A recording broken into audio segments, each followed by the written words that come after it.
Hola a todos, hoy nos toca hablar de un libro absolutamente extraordinario en autores y textos en contexto, un libro que seguramente cambió la historia. Han pasado 80 años desde la publicación del libro Caminos de Servidumbre de Friedrich Hayek, dedicado por el autor a los socialistas de todos los partidos. Fue un libro escrito para el público británico, pero se transformó en bestseller en los Estados Unidos de América, y eso cambió el curso de la vida del autor, que sin saberlo ni esperarlo había escrito uno de los libros más influyentes de la historia.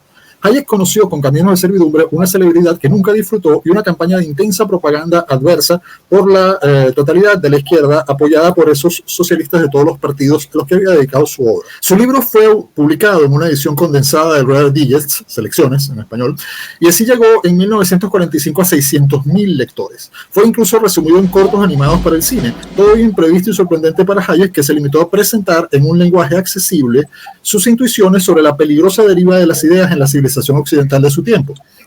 Y si hoy Caminos de Servidumbre es de absoluta actualidad política, económica y cultural, es por ese extraordinario conjunto de intuiciones con las que denunció la deriva social y política que llevó a Occidente a una guerra fratricida entre las grandes naciones occidentales, como fue la Segunda Guerra Mundial. Frente a eso, Hayek proponía retomar un camino abandonado, el camino abandonado del liberalismo que había llevado al cenit de la civilización occidental al periodo de mayor paz y prosperidad de la historia de la humanidad. Hayek explicaba que la sociedad de 1944 era el resultado lógicamente necesario del tiempo en que Europa abandonó las bases de su civilización y su cultura común de libertad e individualismo político. Pero Hayek advertía que lo que Occidente había sustituido era el orden espontáneo, descentralizado y evolutivo del mercado por la planificación central en una deriva hacia el colectivismo, y que de la planificación central y el colectivismo hunden a las sociedades en las que imperan en la miseria material y moral. Hayek destacaba la manipulación del concepto mismo de libertad. Denunciaba a los apóstoles de la nueva libertad, la libertad real, que lo que hacen es promover la destrucción de la libertad en nombre de la liberación. Hayek les decía a sus lectores que de las promesas del socialismo, en cualesquiera de sus versiones, democráticas o totalitarias, no podrían obtener nada. ¿Por qué? Porque eran materialmente imposibles de cumplir, chocaban con la propia naturaleza del sistema económico de mercado, de la forma en que surge y se distribuye la información en una sociedad compleja. Advertía Hayek la trampa tras las aparentemente buenas intenciones de políticos e intelectuales socialistas y los aparentemente nobles objetivos del socialismo a los que toda una generación se había apegado emocionalmente. Pero tenemos a 4 expertos maravillosos, un filósofo, un activista de la libertad, una historiadora y una jurista, amplios conocedores de la obra de Friedrich Hayek son Gabriel Zanotti, Víctor Becerra, Alejandra Martínez y Andrea Rondón. Mi primera pregunta, la obra de Hayek se escribe todavía durante la Segunda Guerra Mundial. Hayek la escribe pensando sobre los 2 grandes totalitarismos del siglo pasado, y sin embargo se difunde y se convierte en un bestseller en los inicios de la Guerra Fría. ¿Cómo influyó en todo este proceso ese cambio de época? Bien, los dejo con Andrea Rondón, Alejandra Martínez, Gabriel Zanotti y Víctor Becerra. Bueno, ¿qué me dicen a la pregunta que les hice, mis queridos amigos? Gracias, Guillermo, por convocarnos y tomar en cuenta, digamos, este libro tan importante como tú bien hiciste o bien lo señalaste en la introducción. Por lo menos desde Se dice Libertad, este año nosotros también estamos celebrando los 80 años de la primera edición de este libro, en el marco de los 40 años de Se dice, desde su fundación. Es de absoluta vigencia para nosotros. Bueno, voy a hablar desde mi experiencia como abogado. Si bien es un libro político, en las propias palabras de Hayek, es un tratado, sí, ciertamente de filosofía política, pero desde su experticia como economista, y aborda todas las áreas tal vez del pensamiento, ¿no? En ese libro, ¿no? Y yo como abogado me siento en particular responsable de seguir estas ideas o de, digamos, de mantenerlas. Y este libro se hace una denuncia de la planificación centralizada, pero no es una denuncia solamente en materia económica, sino para la época es una denuncia de la planificación centralizada en general. Y digamos que los abogados hemos contribuido a una planificación centralizada legislativa, ¿no? Hay varios capítulos del libro que están destinados a advertir sobre cómo la planificación centralizada termina socavando el Estado de Derecho, que el Estado de Derecho es un conjunto de instituciones para limitar el poder del Estado. Y sin embargo, el derecho ha terminado siendo un reflejo, un eco del poder, un instrumento del poder. Y una forma de demostrarlo, se edita este libro por primera vez en el año 24 y en las siguientes décadas, y ya estamos hablando de casi un primer cuarto de siglo, de este siglo XXI, es que además no se queda solamente allí en una planificación centralizada de la economía, sino que la planificación es en distintas áreas, ¿no? Siguiendo las ideas tal vez de Stefan Kinsella, un abogado libertario, digamos, la planificación en materia jurídica lo vemos con la hiperregulación legislativa. Entonces, en este libro, que para esa época era un problema y hoy en día ese problema se ha agravado, existe una planificación centralizada legislativa, con la hiperregulación legislativa, en donde ya no dejan espacio a la autonomía de la voluntad de las partes. Entonces, como abogados de esta época, viendo la vigencia de este libro, porque la tiene, lamentablemente lo que se denunciaba en aquella época y con la Guerra Fría, como tú mencionas, se mantiene vigente. Hoy en día, las advertencias son que nosotros no contribuyamos, no seamos ingenieros sociales, como decía Hayek, en armar el andamiaje, en la planificación centralizada, y ser la herramienta de esa planificación centralizada y ser el brazo ejecutor de esa planificación centralizada.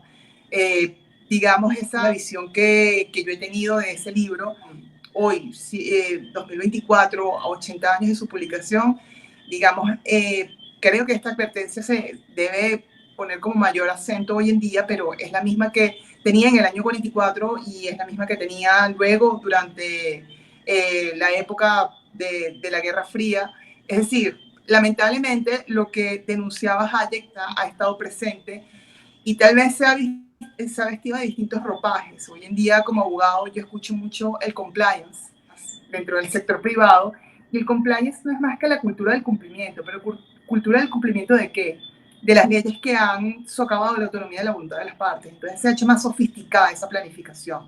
Entonces lo que se denunciaba en segunda mitad del siglo XX y durante la Guerra Fría, hoy se ha hecho más sofisticado. No ha desaparecido, más bien se ha hecho más sofisticado. Bueno, un poco complementando lo que dice Andrea, efectivamente, hablando del contexto histórico en el que nace esta obra, estamos en los albores de la Segunda Guerra Mundial. Cabe destacar que Hayek, como menciona Andrea, dice que es un libro político, lo dice en la introducción, y en varios prefacios a ediciones posteriores, él dice que era un libro pensado en ese momento para el público británico. Luego el eco que va a tener el libro en Estados Unidos no estaba contemplado en un principio, y que está observando Hayek en la sociedad británica en pleno desarrollo, bueno, ya casi en los estertores, más bien dicho, de la Segunda Guerra, es la buena prensa, la buena reputación que están teniendo todas estas ideas de la planificación, que se expresa mayormente en la planificación económica, pero la planificación en general, ¿no? También él se da cuenta del eco que está teniendo en el seno de la sociedad británica una especie de germanofilia, una especie de admiración por ciertos autores alemanes. Recordemos que apenas 2 años antes de la publicación de Camino de Servidumbre se publica el famoso informe Beveridge, donde se concreta todo este tema de la salud pública universal, la seguridad social universal, y él lo dice en alguna parte del libro que la figura, por ejemplo, la figura del siglo anterior de Otto von Bismarck va a ser tremendamente admirada en los círculos intelectuales británicos. Para mí él idealizaba la cultura anglosajona, pero él también lo que está haciendo es apelar, digamos, a que la sociedad británica recuerde esas ideas liberales que muchos sostuvieron el siglo pasado. Él, por ejemplo, dice, bueno, muchos círculos intelectuales de la sociedad británica se han olvidado de personajes como Blackstone, como Lord Acton, porque los ven, o sea, y cuando escuchan hablar del libre mercado, lo ven como una idea vieja, vetusta, del siglo pasado, victoriana, porque lo que definitivamente los iba a enrumbar hacia el progreso era todo el tema de la planificación, que manejaban las dos modalidades de totalitarismo que en ese momento existían, que era el nacionalsocialismo alemán y el socialismo soviético, ¿no? Si bien ya para ese momento muchos habían denunciado los crímenes horrendos de la Unión Soviética, todavía había una cierta imagen de que allí sí se estaban haciendo bien las cosas. Ya no hemos llegado a la década de los 50, donde Khrushchev acepta muchos de los crímenes que comete Stalin. No hemos llegado a la publicación, eso va a ser en los años 70, de Archipiélago Gulag de Solzhenitsyn. Entonces, todavía para ese momento, en el año 44, en pleno desarrollo de la Segunda Guerra, tenía muy buena prensa el poder soviético en todo Occidente. Correcto, y recuerden que en ese momento la Unión Soviética era parte de los aliados. En Estados Unidos incluso estaba la doctrina del broderismo, que era Earl Browder, el jefe del Partido Comunista estadounidense, había propuesto una alianza táctica. En un principio era temporal, pero después él no quiso que fuese tan temporal, como una especie de supuesta defensa hacia el mayor peligro que representaba el nacionalsocialismo, cosa que hemos comprobado, y Hayek dedica algunos capítulos en Camino de Servidumbre para demostrar que tanto el nacionalsocialismo alemán y el comunismo de corte soviético eran prácticamente dos gemelos especulares, venían prácticamente de la misma raíz. Hay una parte donde él dice, no, el gran padre de la economía del nacionalsocialismo es Werner Sombart, que era un socialista, un economista socialista alemán. Entonces él dice, no, son más hermanos de lo que creemos. Para nosotros hoy en día, 80 años después, dice, bueno, wow, descubrió el agua tibia, o sea, ambos totalitarismos mataron gente, ambos digamos, tenían las mismas prácticas totalitarias. En ese momento no era tan evidente. Y que Hayek lo dijera en 1944 fue tremendamente importante. Bien, me llamó la atención una expresión utilizada por Guillermo en cuanto a cambio de época. Me parece que hay algo interesante que sucede con el libro de Hayek. Es que del 45 en adelante, cuando se consolida el New Deal norteamericano y cuando comienzan los estados-providencia tanto en Alemania, en Italia, en Francia, por supuesto también en el Reino Unido, aunque ahí ya venía desde antes, esa situación histórica aparentemente parece refutar a Hayek. O sea, muchos sostuvieron que no se había producido el camino de servidumbre anunciado por Hayek, que al contrario, que Estados Unidos y Europa se habían estabilizado en una tranquila socialdemocracia o economía mixta que de ningún modo conducía a la planificación central. O sea, el cambio de época yo creo que no benefició al libro de Hayek porque fue una aparente refutación empírica, en términos popperianos, del libro de Hayek. Pero, por supuesto que no. Como bien dijeron Andrea y Alejandra, los diagnósticos y las predicciones de Hayek iban por el tema de la inflación legislativa, ¿no? Esos estados-providencias proclamaban los derechos a la salud y a la educación, y eso implicaba una planificación central en esos ámbitos, la progresiva desaparición de las libertades de asociación, la libertad de enseñanza, la libertad de expresión, porque luego en los años 60-70 aparece el derecho a la información, y casi nadie advierte que subrepticiamente eso implica que tanto en Estados Unidos como en Europa Occidental la noción de libertades individuales que tanto amaba Hayek vaya perdiendo posición al lado de los derechos de segunda generación, los derechos sociales, ni qué hablar cuando aparecen los llamados de los derechos de los colectivos explotados, etcétera, etcétera, que lamentablemente la predicción de Hayek a principios del siglo XX tuvo un coletazo dramático. O sea, el camino de servidumbre a partir del 2020 se evidenció casi completo, ¿no? Casi completo.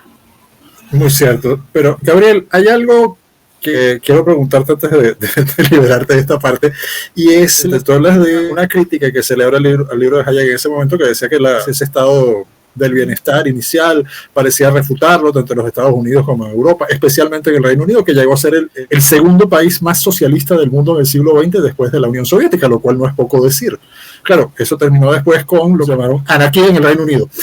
Pero hay otra visión, y es una crítica muy fuerte de la izquierda, y es que el libro de Hayek se populariza única y exclusivamente porque entra en el justo momento del macartismo en los Estados Unidos, en el anticomunismo feroz, de cuando la Unión Soviética pasa de ser un aliado en la guerra a ser el nuevo enemigo en la Guerra Fría. La verdad no creo que haya sido tan importante ese factor. A mí me parece que puede ser un grado de lo que dices, pero políticas de planificación muy intensas por parte del Partido Laborista y el éxito aparente, por lo menos durante 2 décadas, de los estados-providencias europeos, fueron un fuerte argumento contra Hayek. Dije éxito aparente. ¿Está? Claro, perdona, yo coincido contigo en que era un muy mal argumento ese del macartismo, pero lo expusieron y lo expusieron bastante. Por eso, sí, aunque coincido contigo, tenía que preguntártelo. Sí. Reitero, no era el eje central de la cuestión. El camino de servidumbre no era Estados Unidos contra la Unión Soviética. El camino de servidumbre era precisamente Estados Unidos y Europa yendo a la servidumbre del socialismo. Víctor. Para mí es un gran honor poder compartir este espacio con Gabriel, con Andrea, con Alejandra, bueno, personas a las que admiro desde hace muchos años. La brillantez de sus ideas, el esfuerzo de su trabajo, bueno, pues están muy por encima y de cualquier rencilla que los libertarios pudiéramos tener. Así es que mis respetos para estos 3 personajes con los que hoy tengo el honor de compartir este espacio, gracias a la invitación de mi viejo amigo Guillermo. Bueno, yo tengo 20 años aproximadamente, bueno, difundiendo este libro. El primer evento que organicé fue uno con nuestro finado amigo y siempre recordado, nunca suficientemente llorado, Carlos Alberto Montaner, en una visita que hizo a México hace 20 años. Y bueno, realmente pues para mí ha sido este libro una enseñanza continua de verdades y de acontecimientos premonitorios. Me fascinan 2 ideas que Hayek expresa de distintas maneras en este libro. La primera es que las intervenciones del gobierno siempre conducen a errores y estos errores conllevan más y más intervención del gobierno. En tal sentido, lo que debiera de ser un proceso de limitación y de corrección de errores se convierte más bien en un Estado cada vez más grande, hipertrofiado, y lo que debiera de ser la limitación del gobierno, bueno, se convierte más bien en un pretexto para tener más y más gobierno. Esta idea es fundamental atendiendo al momento actual y que en algún momento al final me referiré un poco a esto.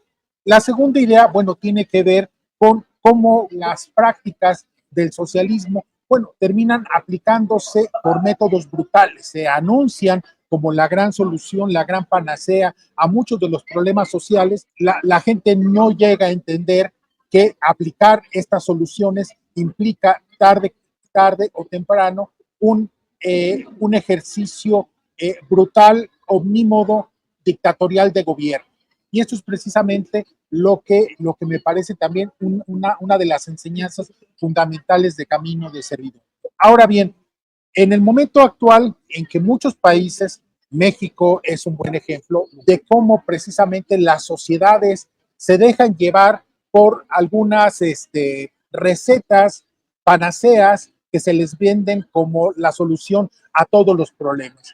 Llámese democracia, Estado Providencia, cheques, becas. Bueno, todo eso para mucha gente puede significarle una solución provisional y muy satisfactoria para su situación.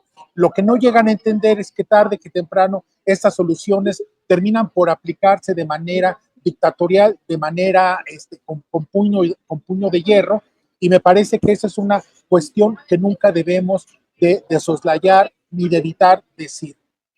México, por desgracia, bueno, como lo dicen todas las encuestas, los resultados electorales, bueno, ha preferido un gobierno de índole prácticamente dictatorial y casi delincuencial a cambio de algunos cuantos beneficios sociales. ¿Hasta dónde va a llegar esta mano dura del gobierno una vez que los supuestos beneficios sociales se tornen cada vez más y más insostenibles? Bueno, eso es precisamente hacia donde nos dirigimos y es lo que había advertido Hayek, precisamente esas prácticas duras, muchas veces que la gente no llega a entender hasta dónde puede llegar esa dureza, pues precisamente Hayek lo advierte y nos dice hasta dónde puede llegar precisamente ese camino de servidumbre.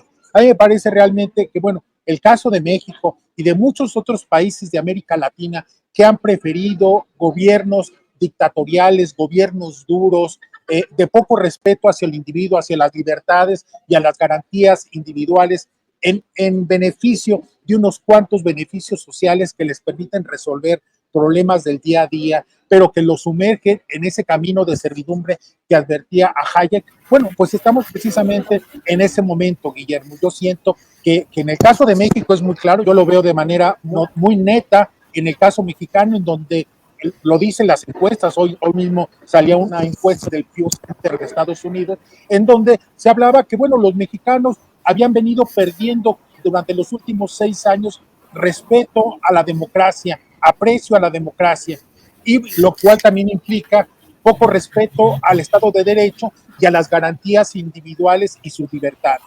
Esto quiere decir que los mexicanos, por unos cuantos pesos que les ha dado el gobierno mexicano, han preferido embargar, empeñar todas sus libertades en espera de que el amo que les toque a los mexicanos sea lo suficientemente benigno, lo suficientemente bueno como para que no se los lleve cargando a ellos y a sus hijos para las generaciones venideras. Ok, respecto a México, Víctor, yo pienso, y puedo estar muy equivocado, que si acaso estamos en el camino de servidumbre, el camino de servidumbre en el caso de tu hermoso país pasaría por un regreso al PRI, un regreso al antiguo, al histórico PRI. Pero vamos a ir con Andrea para terminar este segmento. Pensando en las intervenciones anteriores, pero retornando o recordando el contexto histórico en el que Camino de Servidumbre se publica, esto no va a ocurrir solamente respecto de los liberales o respecto de Hayek, la censura, mejor dicho, a la que fue expuesto, porque recordemos que además esta primera edición fue rechazada por otras editoriales, ¿no? Fue como el tercer o cuarto intento de Hayek para publicarlo formalmente, ¿no? Y eso no solamente ocurrió con Hayek por ser liberal, eso ocurrió con todo aquel que estaba denunciando lo que era la Unión Soviética, porque como bien señala Alejandra, por la época, como señaló Alejandra, por la época era un aliado durante la Segunda Guerra Mundial. Eso ocurrió en todos los ámbitos, ¿no? Y yo siempre, cada vez que hablo de Camino de Servidumbre, siempre hago el paralelismo entre lo que le ocurrió a Hayek con su Tratado de Filosofía Política, que es este libro del que estamos hablando, y lo que vivió Orwell con Rebelión en la Granja. Orwell también, que también a través de estas figuras literarias estaba denunciando lo que era la Unión Soviética, desencantado de la Unión Soviética y de lo que resultó ser la Revolución Rusa. Ya en 1917 ya tenía tiempo recorrido de ver lo que ocurrió. Él también sufrió de censura, entonces digamos, este es un libro muy valiente en muchos sentidos, no solamente porque está vigente y fue visionario de lo que terminó ocurriendo en este siglo XXI, finales del siglo XX, sino que además fue muy valiente como intelectual, expuso su nombre como economista en un ambiente sumamente hostil para la denuncia en contra de él. Entonces, eso me parece interesante de rescatar de Camino de Servidumbre. Extraordinario. Bien, amigos, el punto más importante aquí es que Caminos de Servidumbre es un libro político escrito por un gran economista, en ese momento uno de los economistas más prestigiosos del mundo, en pleno debate con Keynes, y pone todo su prestigio en juego a un muy alto costo, ¿sí? Sí, en los años 70 finalmente ganaría el Premio Nobel de Economía, pero en ese momento sufrió una severa campaña de desprestigio, por no usar una palabra que no puedo usar en YouTube. Sin embargo, algo parecido como nos mencionaba Andrea le ocurrió en la literatura a Orwell. A Gareth Jones, el periodista, le costó la vida por parte de los servicios secretos soviéticos. Finalmente, ¿no? Después de todo lo que hicieron por acallarlo, pero no pudiendo, pues tenían que vengarse. Y ese era el mundo de la cancelación en aquellos tiempos.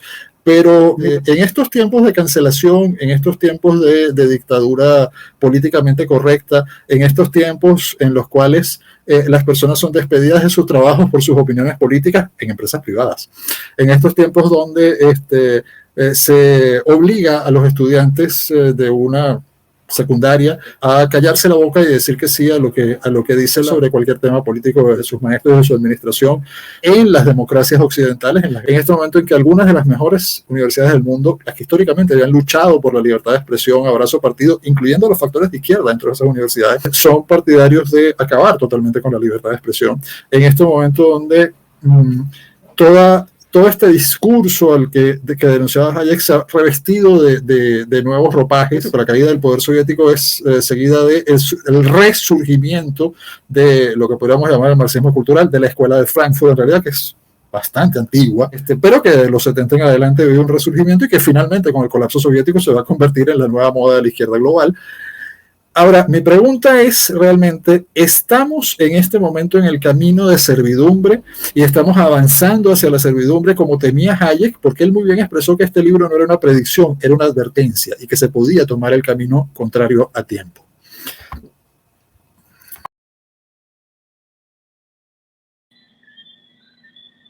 Bueno, tal vez es un poco pesimista lo que yo vaya a señalar, pero pareciera que a lo mejor la traducción correcta o literal del libro es camino a la servidumbre.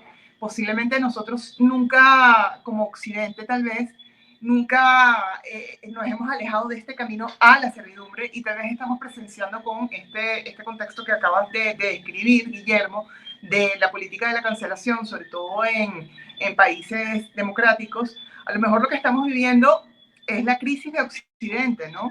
Y del cual tal vez puede ser un poco polémico lo que diga, América Latina nunca ha formado parte de Occidente realmente, ¿no? En términos de qué es Occidente, países que han consolidado un Estado de Derecho, limitar verdaderamente el poder del Estado y reconocer verdaderamente derechos y no necesidades, como algunos de ustedes también mencionaron. América Latina nunca ha estado en ese camino de lo que acabo de describir. Y tal vez, y autoras como, o pensadores como Oriana Fallaci, que en su momento denunciaba a principios del siglo XXI la crisis de Occidente con la transformación de Europa en Eurabia, ¿no? Y tal vez el hecho de que no tengamos instituciones fuertes, sólidas, y caigamos desde el sector privado, como tú bien señalas, en la censura, en la autocensura, es un reflejo o es un signo inequívoco de lo que estamos viviendo y que posiblemente nunca abandonamos el camino de la servidumbre, salvo casos esporádicos o casos coyunturales o muy específicos en un determinado momento de la historia, ¿no? Tal vez soy un poco pesimista con estas afirmaciones, pero creo que estoy hablando desde Venezuela y es como medio inevitable. Yo creo que no eres suficientemente pesimista para empezar a hablar de esto, porque yo le agregaría lo que dijo Andrea, que América Latina ni siquiera existe. Es decir, el término América Latina es un invento de algunos intelectuales franceses. Existe Hispanoamérica, eso existe. Existe la hispanidad, eso existe. Pero América Latina ni siquiera existe como concepto histórico o cultural. Sin embargo, volvamos sobre esto y seguimos con Alejandra. Bueno, gracias. Yo voy a continuar tal vez en la línea pesimista. Espero que en la siguiente intervención Gabriel nos rescate y nos infunda un poco de optimismo, pero ciertamente yo no lo llamaría pesimista, sino tal vez ver la realidad en su forma más cruda. Cuando hablamos de el Estado providencial, que es una idea que viene desde Ortega y Gasset hace un siglo, yo creo que Ortega y Gasset, cuando habló de Estado providencial hace un siglo, no se imaginaba lo que tenemos hoy en día en 2024, ¿no? Entonces no es que vamos hacia el camino de servidumbre, es que estamos en el camino de servidumbre hace ya bastante tiempo. Y aquí, de alguna forma, invoco a uno de mis mentores en estos momentos más importantes, que es el profesor Dalmacio Negro. Fue premio Juan de Mariana en el 2022, donde, digamos, él comparte esta idea del Estado Providencia y dice, bueno, ya vamos incluso mucho más allá. Gabriel lo ha hablado un poco, o sea, ya estamos en el estado casi terapéutico, ¿no? Lo vimos en el 2020. Ahora el Estado no es solo que me tiene que dar seguridad social, educación, salud, sino que el Estado me tiene que hacer feliz, me tiene que hacer más flaca, me tiene que hacer, bueno, entonces ya sobrepasamos esa categoría, siento yo, hace mucho tiempo. Por allí, por el 2021, recuerdo, creo que fue en el periódico El País, y si no otro por el estilo, pero creo que fue en El País, le hacen una entrevista a Yuval Harari, el historiador israelí de Sapiens, y Yuval Harari dice en una parte de la entrevista algo como: Europa solo se entiende a sí misma gracias a la seguridad social y a la cobertura universal de salud. O sea, ese estado de bienestar, o sea, ya se ha vuelto de alguna forma la identidad europea. Eso se ve un poco hasta medio nietzscheano, ¿no? Cambiamos oro por espejitos. O sea, ya Europa no es la cristiandad, ahora Europa es salud para todo el mundo, seguridad social para todo el mundo, y conectándolo con lo que hablábamos de América Latina, sin entrar en temas etimológicos, pero bueno, Samuel Huntington fue el que dijo, cuando escribió el famoso Choque de Civilizaciones, él ni siquiera metió a América Latina dentro de eso. Sí mete a Israel como parte de Occidente, pero en una nota al pie de página dijo, sí, Israel es parte de Occidente, pero América Latina no. Te voy a comentar algo rápido. Yo quiero hacer una ligera intervención aquí en este punto para introducir a Gabriel a la siguiente. A Andrea, que probablemente no pueda seguir participando por problemas técnicos, él nos mencionó, por ejemplo, a un gran autor, Orwell es un sobrenombre, pero y solemos hablar de Rebelión de la Granja, sobre todo de 1984. Algunos hasta nos hemos aventurado a leer Homenaje a Cataluña. Sin embargo, hay otro gran autor, también británico, que escribió lo que en español solemos titular Un Mundo Feliz, A Brave New World. Y yo creo que esa visión del totalitarismo se parece un poco más a lo que pareciera estarse armando como el nuevo camino a la servidumbre. La visión de Huxley parece estarse imponiendo sobre la visión de Orwell, o tal vez combinándose ambas. Y quisiera que, si es posible, Alejandra nos lo terminara de comentar y Gabriel empezara a comentárnoslo. Bueno, allí iba a cerrar con otro tema y trajiste otra colación, pero ese tema de Huxley lo uno con la última intervención que tenía Víctor, porque Hayek efectivamente lo toca en Camino de Servidumbre, en el penúltimo capítulo, cuando él habla de las condiciones materiales. Y aquí está la valentía de Hayek de darle a tirios y troyanos, ¿no? Porque allí hay una advertencia importante incluso para nosotros los liberales, y creo que por eso a muchos liberales, diría yo, más hacia la orientación libertaria, les molesta un poco este libro y les molesta un poco Hayek. De hecho, lo dice Carlos Rodríguez Brown un poco en un prólogo que le hace, mira, sí, Hayek se equivocó en tales y tales cosas. O sea, no gusta mucho porque también dice unas ciertas verdades que son medio intolerables, y él dice, bueno, también el tema de las condiciones materiales, en la medida en que subordinemos el imperativo moral al progreso material y al crecimiento económico, vamos a tener prácticamente el problema del socialismo. Gente que pide, en estos días vi un meme que dije, wow, tienes razón, tu deseo no es un derecho. Entonces Hayek, digamos, él no imaginó toda esta locura que estamos viviendo en 2024, pero ciertamente él dijo, bueno, en la medida en que también sigamos subordinando digamos, cierta idea de progreso, etcétera, a las condiciones materiales, vamos a estar rodeados de pedigüeños, por un lado, y por el otro lado, de una gente ultramaterialista, sin un sentido de la ética y de la moral, ¿no? Porque como el imperativo moral es el crecimiento económico, entonces no importa, yo puedo vender órganos, porque bueno, el imperativo moral es el crecimiento económico. Entonces esas muchas veces son las verdades intolerables que una persona del temperamento de Hayek, que yo lo meto en una genealogía donde meto a un Tocqueville, a un Burke, a un Oakeshott, que eran estos 3 autores fundamentales en él, esas son también las verdades que dentro del mundo liberal tampoco gustan mucho, ¿no? Bien, estás introduciendo, Alejandra, un tema maravilloso para darle el pase al profesor Zanotti. Bueno, Alejandra me dio el difícil papel de ser más optimista, pero voy a seguir siendo pesimista. ¿Por qué estamos en la servidumbre? Para sorpresa de nadie.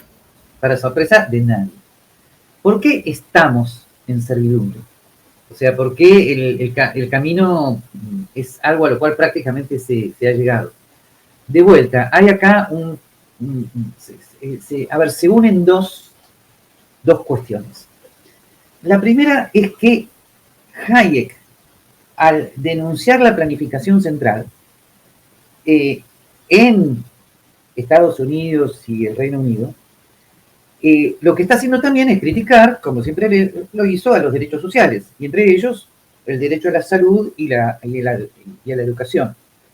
Que para los no liberales, eso que hizo Hayek es una herejía espantosa, ¿no?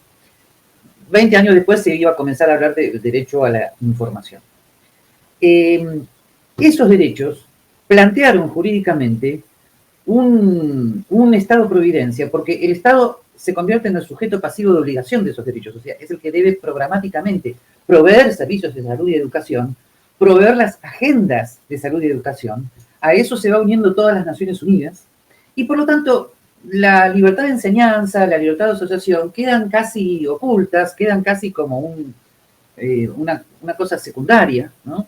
El asunto es, ya no existe la libertad de enseñanza, el asunto es el derecho a la educación, ya no existe la libre asociación, el asunto es el derecho a la salud, y si no coincides con lo que las agendas del Estado determinan al respecto, pues serás ilegal, ¿no?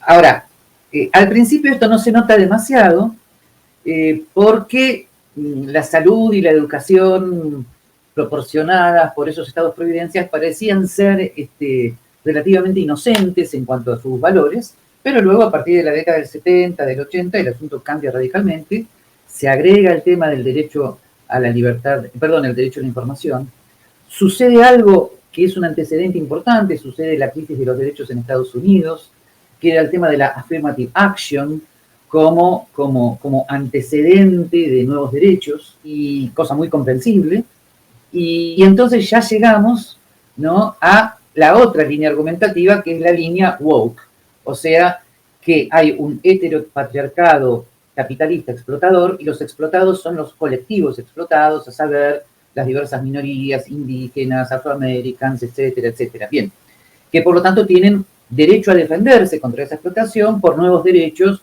que a su vez implican nuevos delitos. Hay delitos de odio, delitos de discriminación, por los cuales se va cercenando permanentemente la libertad de educación, la libertad de enseñanza, la libertad religiosa y, por supuesto, la libertad de expresión, de la cual no queda nada. Y el culmen de todo esto que acabo de decir, que ya se venía cultivando antes, pero ahí todos nos dimos, bueno, todos no, algunos nos dimos cuenta de que verdaderamente ya no quedaba nada, fue el 2020, cuando con la excusa de la pandemia, todo el poco Estado de Derecho que quedaba se vino abajo, ¿no? Y como dice una gran comentarista argentina, Karina Mariani, siglos y siglos de evolución del Estado de Derecho fueron anulados de un día para otro cuando los gobiernos unilateralmente decretaron todas las medidas sobre la pandemia, ¿no? Bueno, eso realmente es un antes y un después. Creo que todavía es muy temprano para que retrospectivamente se pueda evaluar lo que eso ha significado, pero estoy seguro que 100, 200 años más adelante, el 2020 va a ser un año absolutamente dramático en la historia de la humanidad. Pero termino con algo optimista. Alejandra me dijo, bueno, voy a hacer un gran esfuerzo de mi parte. Quiero decir que grandes, y lo digo corto, grandes autores como el mismo Hayek y James Buchanan escribieron cómo revertir el camino de servidumbre. James Buchanan con el cálculo del consenso, Hayek con el libro 3 de Derecho, Legislación y Libertad, trataron de ver cómo se puede volver a una democracia constitucional auténticamente liberal, cómo se puede salir de este crony capitalism, es jurídica y políticamente posible, aunque me parece que estamos totalmente lejos de las condiciones culturales, ¿no? Me pasa a Víctor. Ahora, dentro de todo este contexto, Víctor, la última vez que nos comentabas, nos estabas poniendo el ejemplo de tu país, de México. Y yo te preguntaba si el camino de servidumbre, en el caso de México, no empezaría necesariamente con un regreso a eso que algún intelectual llamó la dictadura perfecta, con el fin de la democracia que tanto costó a México. Pero la Revolución Mexicana empezó con sufragio efectivo, no reelección, y se logró la no reelección, pero ¿cuántas décadas tardaron en tener sufragio efectivo y ahora quizás podrían volver a perderlo? Entonces, ¿cuál es la relación entre el servidumbre, este texto extraordinario de Hayek, y situaciones tan dramáticas como la que está viviendo México? Guillermo, mira, yo creo básicamente que, bueno, sí, la elección de Andrés Manuel López Obrador y ahora de Claudia Sheinbaum y el poder casi omnímodo de su partido Morena en el Congreso, bueno, sí, de alguna manera nos regresa al escenario del PRI, ese PRI de la dictadura perfecta que bautizó así Mario Vargas Llosa. Sin embargo, hay una característica que no se cita con mucha frecuencia, y es que ese PRI no era intolerante, no era un PRI excluyente, trataba de alguna manera con subterfugios, con acuerdos, de incorporar. Este Morena, el de Sheinbaum y el de Andrés Manuel López Obrador, sí es un partido excluyente, con tendencias dictatoriales, con algunos elementos copiados del castrismo, del chavismo, incluso del levismo, esa fijación por las culturas originarias de Evo Morales y compañía. Entonces, bueno, si no es un regreso al viejo PRI, es una nueva forma de autoritarismo que estamos teniendo en México. Y es un autoritarismo, bueno, que básicamente se tejió a través de las vías, de tratar de resolver algunos problemas económicos. Alejandra mencionaba, sin decirlo directamente, que bueno, había que ver por los pobres. Bueno, yo no tengo ningún problema como libertario de ver por los pobres, así como Hayek lo recomendaba en su última parte de Caminos de Servidumbre. Sin embargo, habrá que analizar con detalle cada una de las políticas para ver que eso no se cumple. En el caso de México, los pobres, lo que se dice en términos de economistas, los deciles más pobres, el 1 y el 2, terminaron más pobres a pesar de las transferencias económicas y se incrementó su número en 1 millón de nuevos pobres extremos. E incluso los más beneficiados fueron los deciles superiores. ¿Por qué? Bueno, pues por algo muy sencillo, porque precisamente este tipo de beneficios, de ver supuestamente por los pobres, al final termina beneficiando a burócratas, a sindicatos, a dirigentes de burócratas y de sindicatos, termina precisamente viendo no por los más pobres, termina viendo por aquellos más beneficiados, más cerca, más susceptibles de ser las clientelas electorales y activistas del régimen. Entonces, bueno, yo no tengo ningún problema en que se vea por los pobres, verdaderamente pobres y por un periodo determinado hasta que, como decía Ronald Reagan, hasta que efectivamente dejen de ser pobres. Sin embargo, si nos vamos a los hechos y al análisis real de las políticas de dar dinero, bueno, el camino no, el panorama no es tan claro, ni tan rosa como pudiera pensarse. Por otro lado, bueno, a mí me parece claro que este Estado Providencia, precisamente como nos advirtió Thatcher, termina cuando se termina el dinero de los demás. Y este socialismo precisamente es insostenible. Todos lo sabemos a dónde va a terminar todo esto.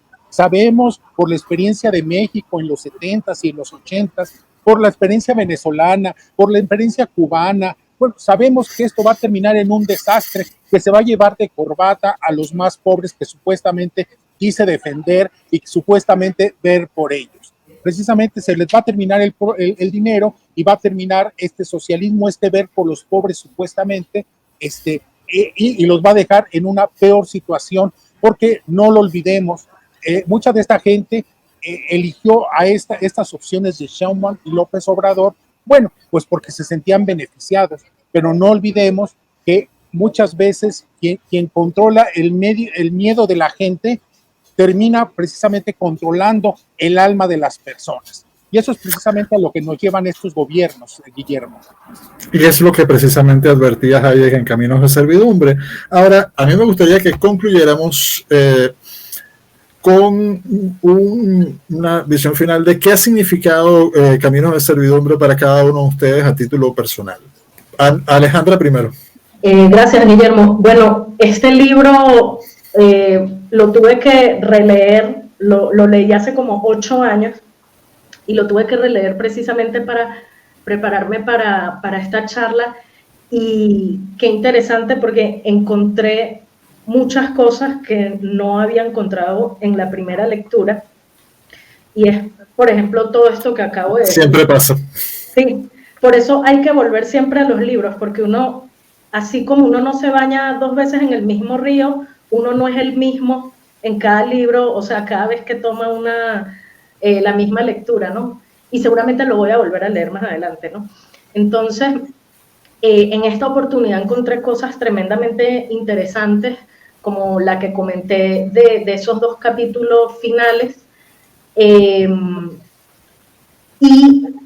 me convencí totalmente de que fíjate que yo le agarré cierta animadversión a Hayek, por eso te agradezco por haberme hecho volver a leer este libro, porque yo le había agarrado cierta animadversión a Hayek, sobre todo a partir de que leí el ensayo de Individualismo, el verdadero y el falso, porque yo sentía que, lo dije un poquito comenzando la charla, que idealizaba mucho el mundo anglosajón y demeritaba mucho, digamos, el pensamiento francés. Y a raíz de hecho, yo hasta escribí un ensayo un poco en contra de escribí un artículo un poco en contra de ese ensayo, ¿no? Y ahorita volverme a reencontrar con este libro me hizo confirmar definitivamente que Hayek es de los liberales que mejor me cae. De nuevo, porque evidentemente siento yo, cuando él dice que este es su libro más político, concuerdo al 100% con eso, y es porque es su libro más tocquevilleano. Él siempre dijo que Tocqueville fue una influencia importante en él, pero es su libro más tocquevilleano, más burkeano, y hay hasta incluso, como dije, temas ahí de Michael Oakeshott, ¿no? Entonces, por eso, como dije, por eso para algunos liberales más libertarios o más hacia la parte del anarcocapitalismo y todo eso, puede resultar incómodas algunas cosas que él comenta. Entonces, digamos, me quedo con esas reflexiones un poco escépticas de él hacia el momento que está viviendo, porque siempre una dosis de escepticismo, sin caer en el relativismo, obviamente, pero siempre una dosis de escepticismo es buena para todo. Y bueno, seguramente voy a volver a él una y otra vez. Vamos a hablar primero con Gabriel Zanotti. Bien, si la pregunta es ¿qué significó este libro en lo personal? Bueno, sí, ahí mi referencia va a ser más autobiográfica que académica. A ver, cuando leí, tal vez demasiado rápido, Camino de Servidumbre, fue en el mismo momento donde yo estaba leyendo a von Mises, y todo eso fue en mi plena adolescencia. Y eso, tengan en cuenta que era la Argentina de los años 73, 74 y 75. Por lo tanto, leer a Hayek junto con Mises, sobre todo la parte sexta de su Tratado de Economía, donde habla del intervencionismo, era explicar la servidumbre en la cual yo estaba, en la cual yo había nacido y que se había reforzado absolutamente con el tercer gobierno peronista.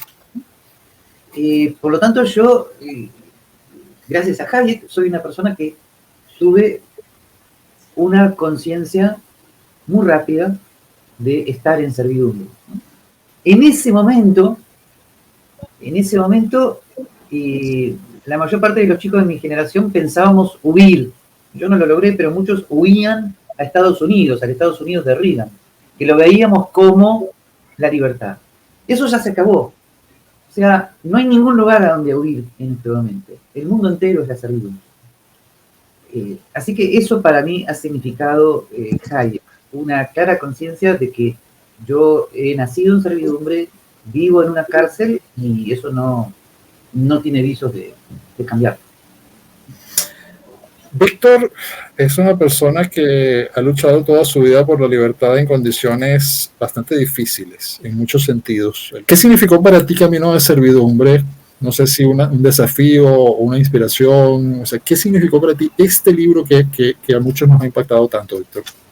Bueno, en principio representó la entrada a la obra de Hayek. De ahí siguieron los libros, algunos que me parecieron maravillosos, como La Constitución de la Libertad, en la edición de Unión Editorial. Sin embargo, sí creo que, bueno, debemos de volver a Hayek una y otra vez. Es un autor que siempre nos dice cosas nuevas, nos recuerda la importancia de la libertad. Y bueno, yo no quisiera terminar sin decir lo siguiente. Y bueno, yo creo que en este momento México y muchos otros países están en una época de plena servidumbre. Y bueno, esto yo creo que de alguna manera vamos a salir. Vamos a salir porque, bueno, la verdad y la libertad siempre se imponen. Yo veo el ejemplo argentino. Podemos estar en desacuerdo con Milei, pero ya se nos olvida a muchos el nivel de criminalidad que llevó el kirchnerismo en Argentina fue tremendo. Esas narraciones del dinero que se mandaba con choferes o que se enterraba en conventos o las cajas fuertes de la hija de Cristina Kirchner, bueno, realmente son alucinantes. Si esa criminalidad que llegó a convertirse en gobierno, los argentinos lograron salir, tuvieron la fuerza, el arresto, la valentía de salir de ese estado de cosas, ¿cómo no lo van a poder hacer otros países en el continente? Sí, estamos en una época de servidumbre, pero estoy cierto de que hay siempre arrestos, valentía, cargas éticas dentro de la libertad que permiten precisamente salir. Y bueno, el trabajo de nosotros como libertarios, como gente dedicada a reflexionar sobre la libertad, es recordarles a todos y cada uno que tiene un deber inconmensurable consigo mismo y con los demás en la defensa de la libertad individual. Bien, amigos, para mí Caminos de Servidumbre fue una experiencia fascinante porque, al igual que Gabriel, lo leí en la adolescencia y hay una serie de libros que leí seguidos y prácticamente los devoré. El primero es un libro que es muy interesante para la historia del pensamiento en Venezuela, que es Del buen salvaje al buen revolucionario, de Carlos Rangel. Y claro, el impacto que me causó a los 16 años leer ese libro me llevó a buscar más. Y qué cosa, no, encontré nada menos que a Solzhenitsyn, el archipiélago Gulag, y por supuesto eso me llevó a querer entender más, por ejemplo, de por qué el socialismo, la economía socialista no funciona, y eso me llevó por un accidente muy afortunado a leer un tratado de economía del cual entendí quizás la mitad, pero lo que entendí fue más que suficiente, que fue La acción humana de Ludwig von Mises, y por supuesto eso me llevó a pensar en términos un poco más políticos, a buscar ese primer libro político de Hayek, y dije, wow, es que simple expresa este señor ideas tan profundas. Después leí otros libros de Hayek y descubrí que esa era la única excepción. Escribía bastante elíptico, cosa que por desgracia parece haberme contagiado. Sin embargo, creo que el libro que más me impactó en mi vida fue ese último, de esa serie de libros que leí en la adolescencia, Camino de Servidumbre, porque porque mirándome alrededor en esa Venezuela, que en aquel momento era una Venezuela absolutamente maravillosa, después de haber leído toda esta serie de libros que les mencioné, pues miré a mi alrededor y dije, esto no puede terminar bien. Por desgracia tenía razón, pero así como tenía razón en eso, creo que tengo razón, como decía Víctor, en que nunca es más oscura la noche como justamente antes del amanecer, la luz de la más pequeña vela es más poderosa que toda la oscuridad del mundo. Y si algo nos han demostrado experiencias como la que está sucediendo en Argentina, no solamente que se le ofrecen salidas hacia la libertad a los pueblos, sino que los pueblos, cuando las escuchan, las buscan. Salgan bien o salgan mal, y las intentan y las vuelven a intentar. Así como las personas adoptan por temor, por búsqueda de la seguridad, el camino de servidumbre, la experiencia de ver que todo era mentira, que todo era una estafa, las hace buscar y ansiar realmente la libertad. Y la libertad terminará por imponerse. Esto fue Autores y Textos en Contexto. No olvide suscribirse al canal, sobre todo si ya llegó hasta aquí, es que le gusta, así que suscríbase al canal y nos estaremos viendo en el próximo video.